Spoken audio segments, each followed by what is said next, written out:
If you travel to Scotland, Ireland, Spain, Portugal, Brittany in France, Egypt, almost anywhere in the world, in fact, you'll find ancient stones, megaliths. We have standing stones, dolmens, stone circles.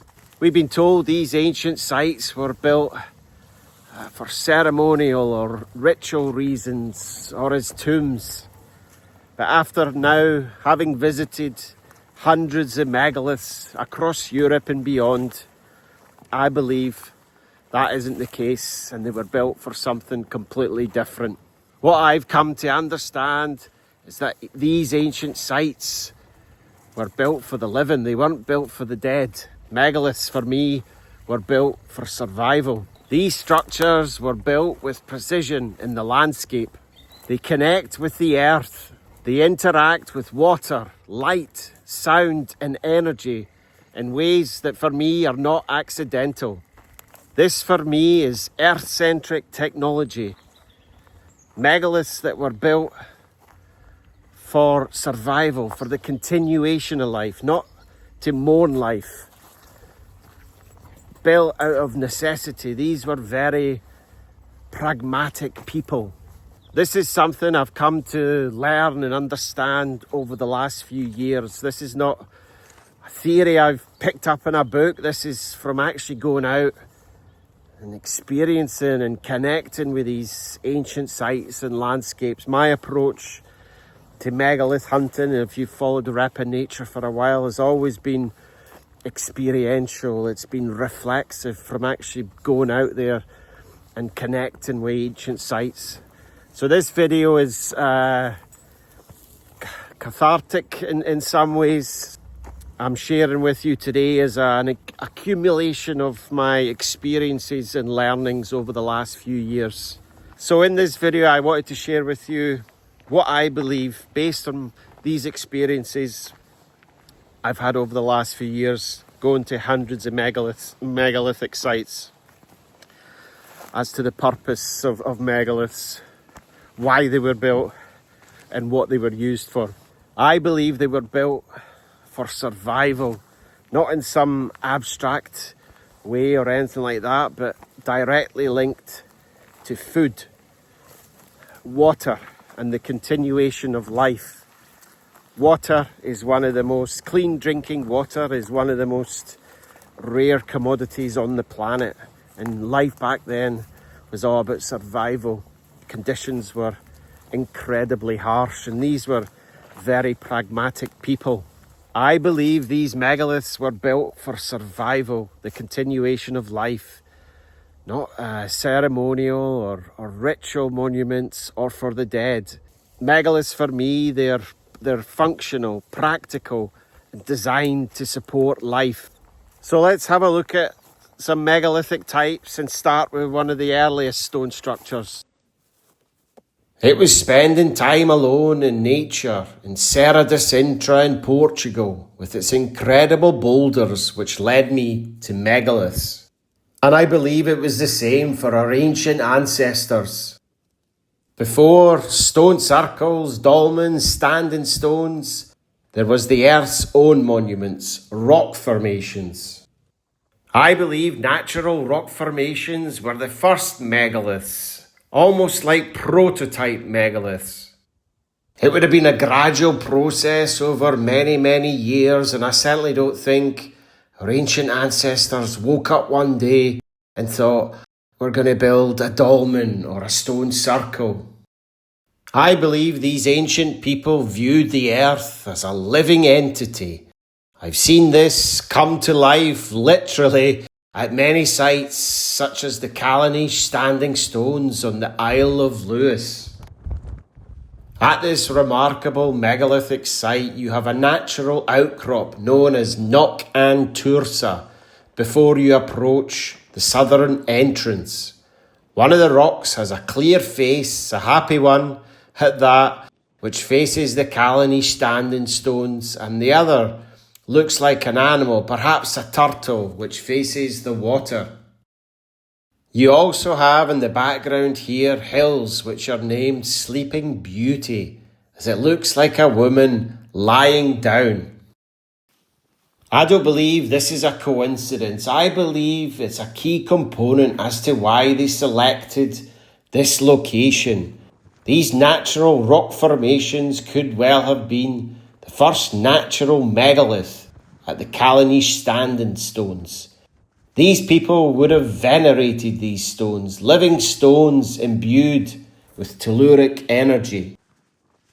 Rock formations and boulders which natural frame pathways, shelters, enclosures, semi-enclosures, caves, balanced boulders, clefts in rock, lone standing stones. These people would have seen these formations as the first sacred spaces. They would have seen these places as of significance, and they would have been drawn to them. Boulders are primarily granite, which contains quartz, a mineral known for its piezoelectric properties. It can store and emit energy. If these boulders are positioned over ley lines, they could be absorbing and radiating geomagnetic energy. These ancient people, before moving a single stone, would have recognized the power of nature and the natural landscape. The earliest deliberate stone constructions and the next stage is the single standing stone, menhirs. These appear across Europe and beyond: Portugal, Spain, Brittany, Scotland, Ireland. Solitary standing stones rising from the earth. Some are enormous, some weigh hundreds of tons. A single standing stone is one of the simplest megalithic structures, but is also one of the most intentional. And here is what stands out to me from visiting many of them. A menhir connects sky and earth. Its vertical presence is not accidental. Many are placed where underground water flows. Some are positioned on points where the earth's magnetic field varies. Quartz-rich stones respond to pressure and vibration. When lightning strikes stone, minerals change. When stone is placed directly into the earth, something happens between them. We don't need to know the exact mechanism to understand the intention. A single stone rising vertically does something that natural boulders don't. It draws attention upwards. It creates a line between the ground beneath and the sky above. Think of it like this: sky above, earth below. The stone stands between them. They act like conductors, channels. It's part of a system where stone, water, and the atmosphere interact. A standing stone is a marker. And this matters because we are building toward function and survival. If the land gives life, you mark the places that concentrate that life, and menhirs mark those places. Some stones may have been used to draw lightning, others to create energetic grounding, others to signal where water could be accessed or improved. A menhir is the first deliberate step in working with the natural flows of the earth. Once you understand how to work with energy vertically, meaning between sky and ground, the next step becomes possible. You create a space where that energy can be held.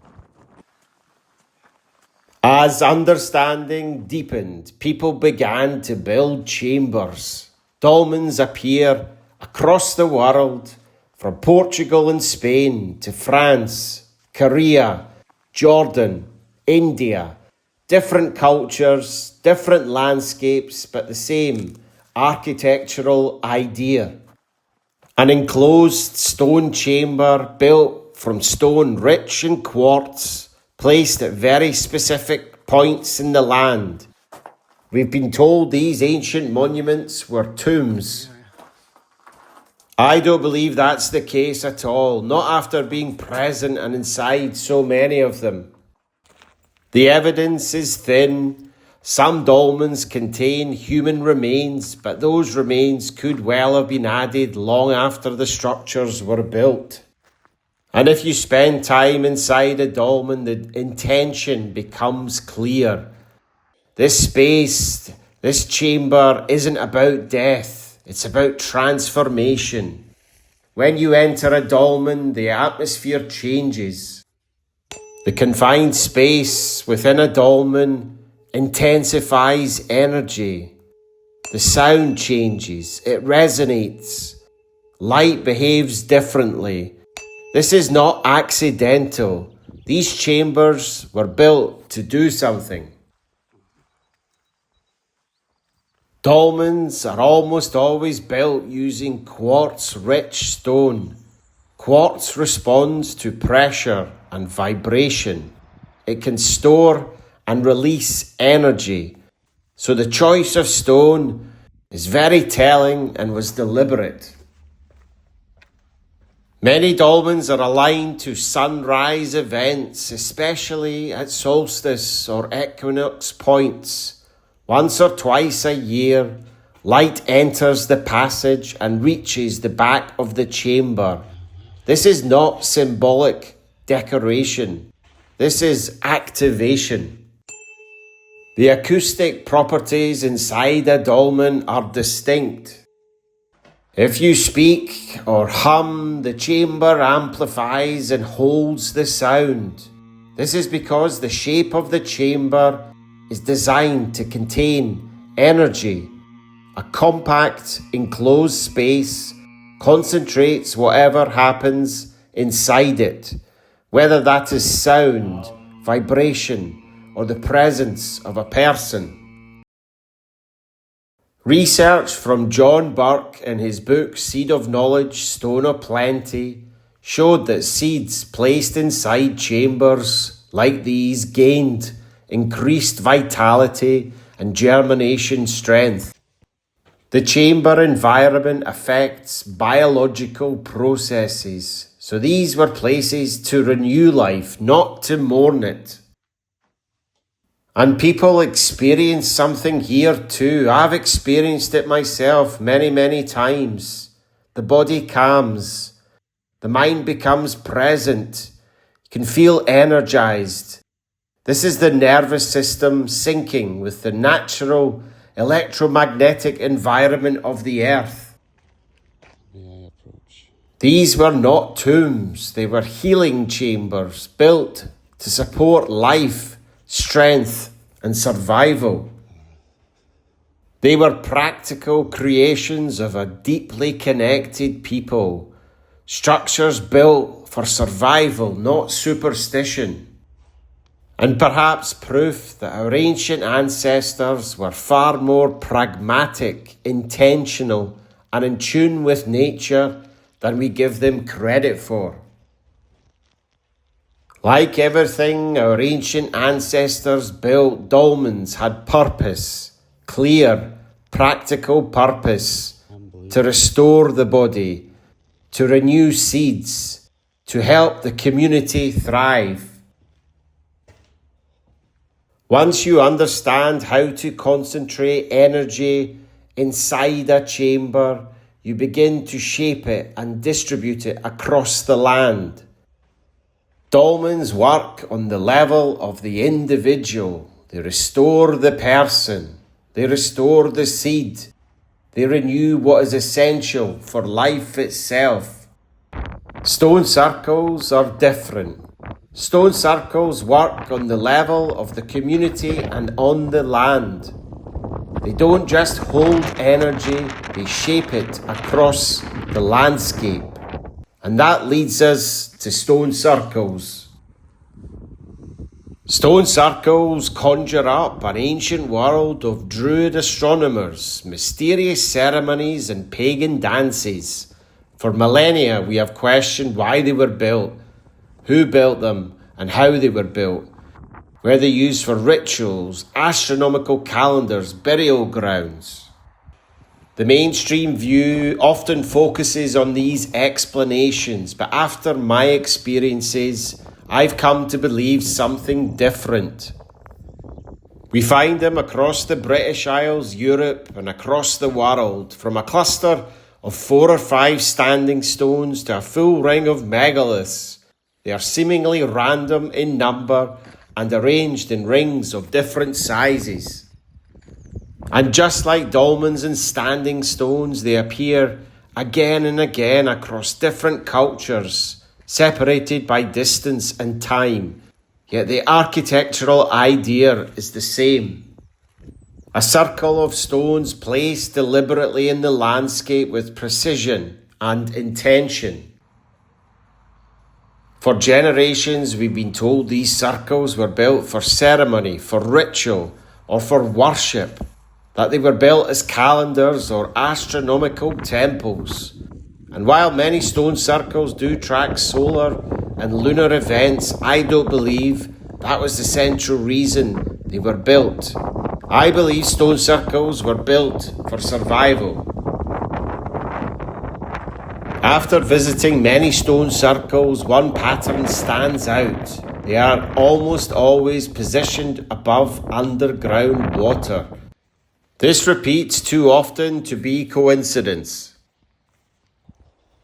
The stones, the placement, the alignment all seem to be working with the land, not against it.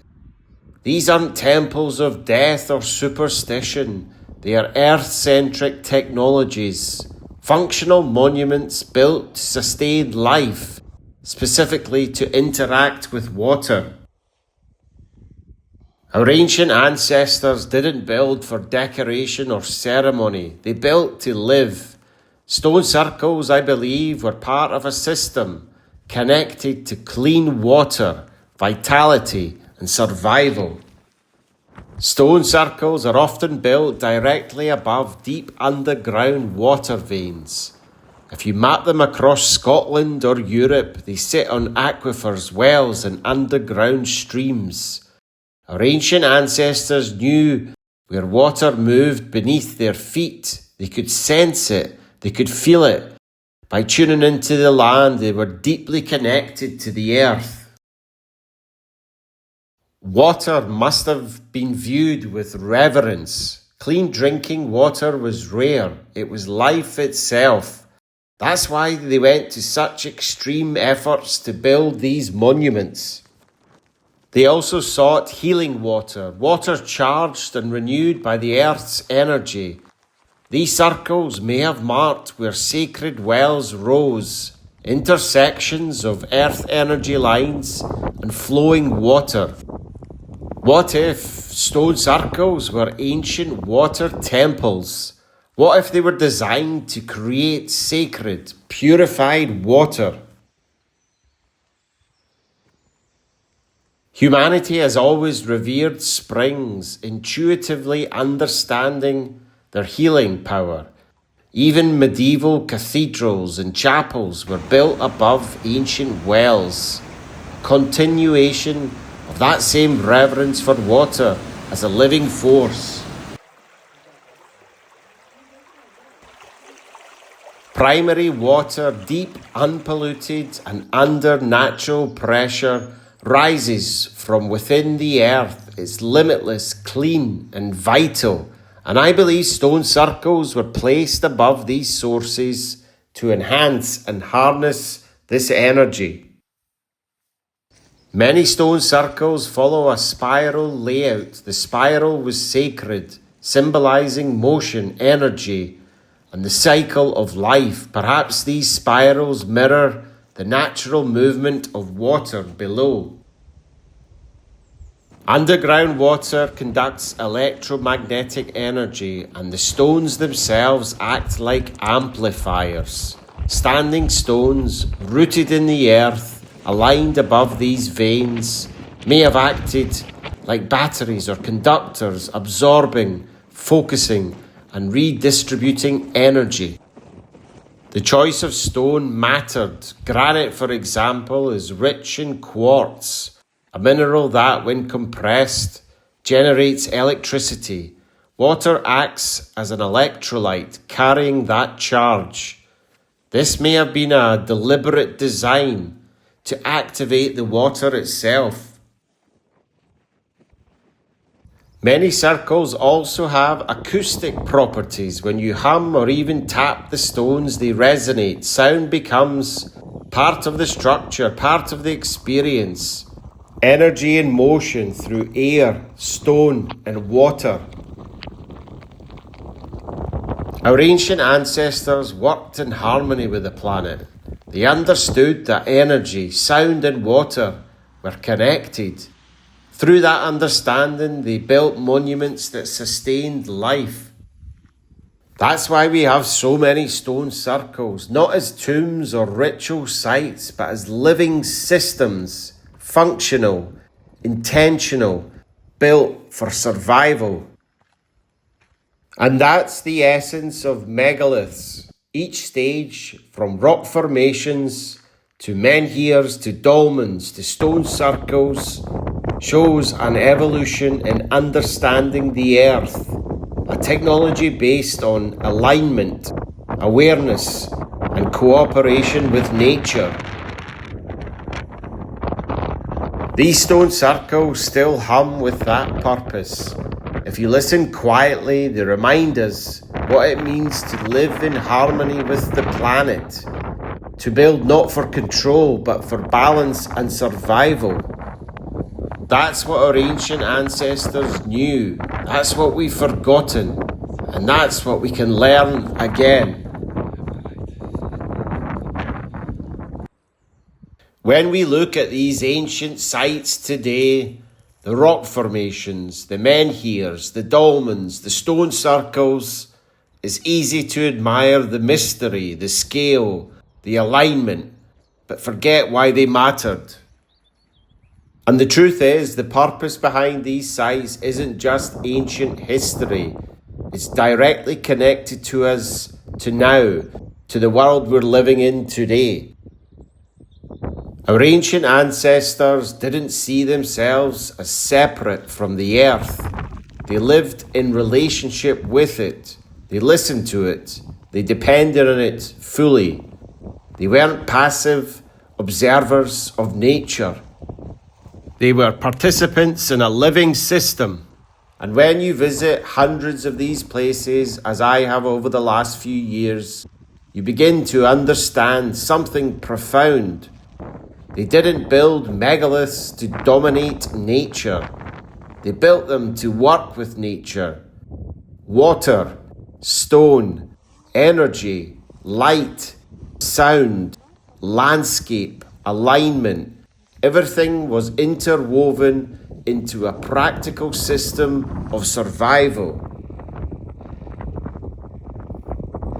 Today we've become disconnected. We've lost that sensitivity, that awareness, that quiet listening.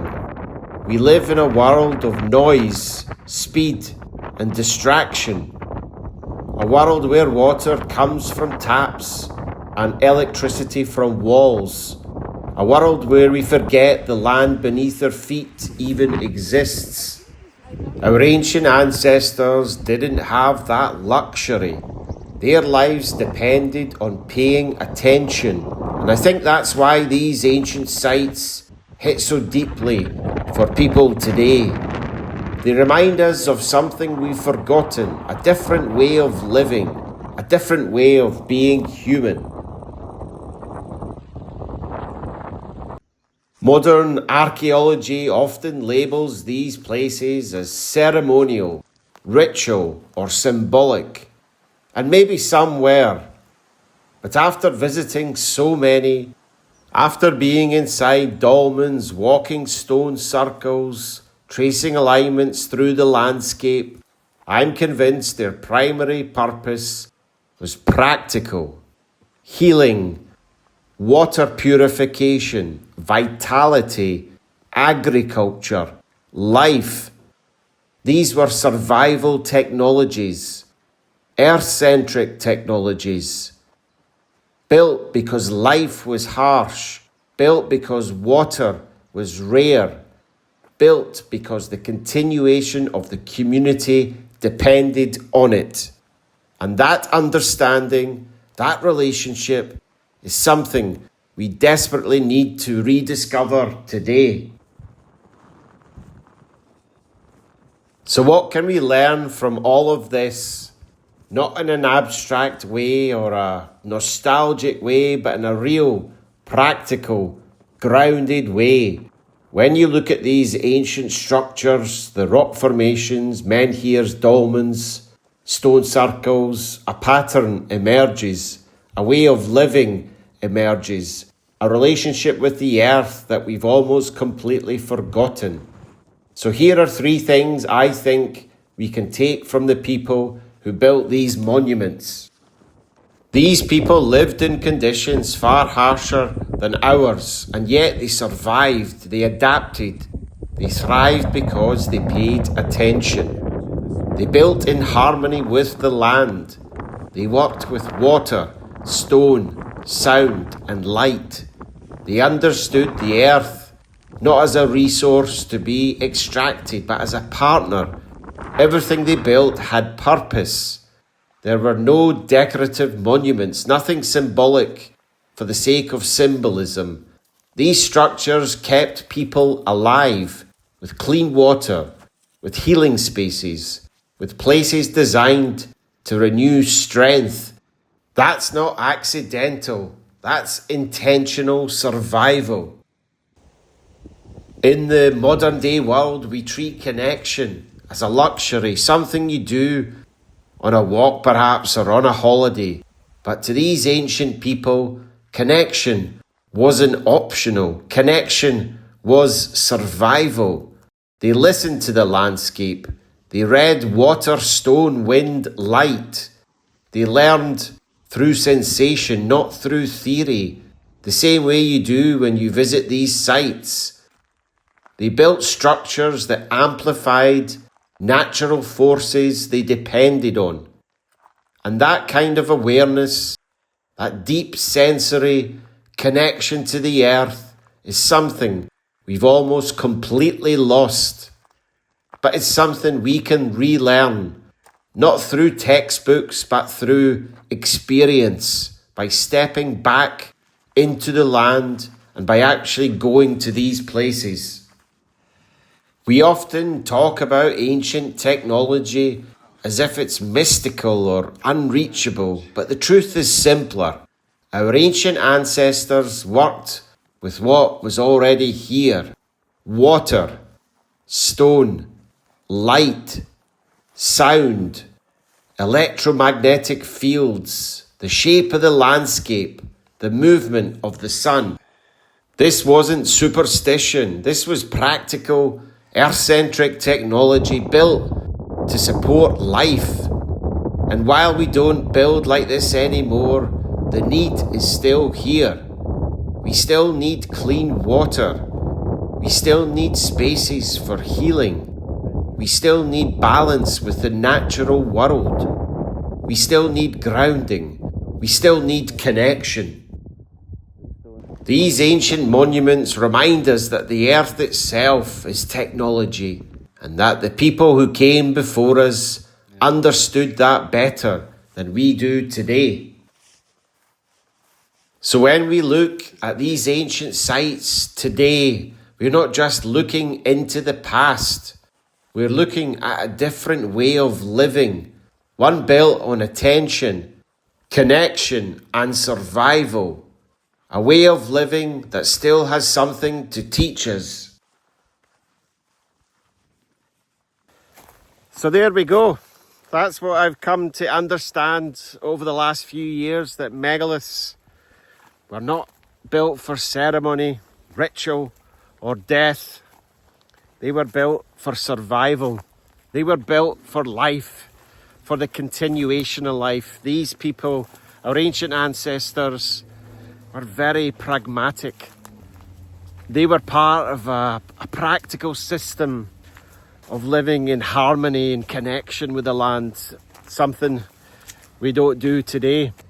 Megaliths help people to have access to clean water, to heal, and to stay connected to the earth. They were functional, intentional, and survival depended on megaliths. None of us were there, and none of us can say with certainty what these people were thinking thousands and thousands of years ago. But we can learn by listening, connecting with the land, and actually visiting these sites, which I've done many, many times over the last few years. I offer this as one perspective, and it's all right if you don't agree with me. This video in many ways is an accumulation of my learnings over the last few years, sharing it directly, visiting many, many sites. I'm sharing with you, what I've seen, what I've learned, what I've felt over the last few years on my visits to megalithic sites across Europe and beyond. So there we go. Thank you so much as always for watching. I really appreciate it. As I've always said, I was the last person in the world I thought I'd be into megaliths, but there we go. Having now visited hundreds of megalithic sites and sharing it with you. And, this is my understanding, my reflections over the last few years. I'm leaving that, not so much a diary, but it's a memory, perhaps, for me to even look back on a digital legacy. We're only here for a short space of time, so I want to put this film together, share it with you, and perhaps offer a different perspective on our ancient history. We tend to look at the ancients through this modern lens, I think, in terms of myth and mystery and ceremonial and ritual. It's really trying to tune into that Neolithic mindset. That's what I always do on my site visits, is tuning into those ancient sites, those incredible ancient and sacred landscapes. And that's led me to where I am now, and my beliefs that these megaliths were built for survival and the continuation of life. These were very pragmatic people, serious people who'd built these incredibly robust, functional monuments which are still standing thousands of years later. It's a passion in life I've found, which we might never have an answer to, but I absolutely love it. So thank you so much. I really appreciate it. All right, nice one. Cheers.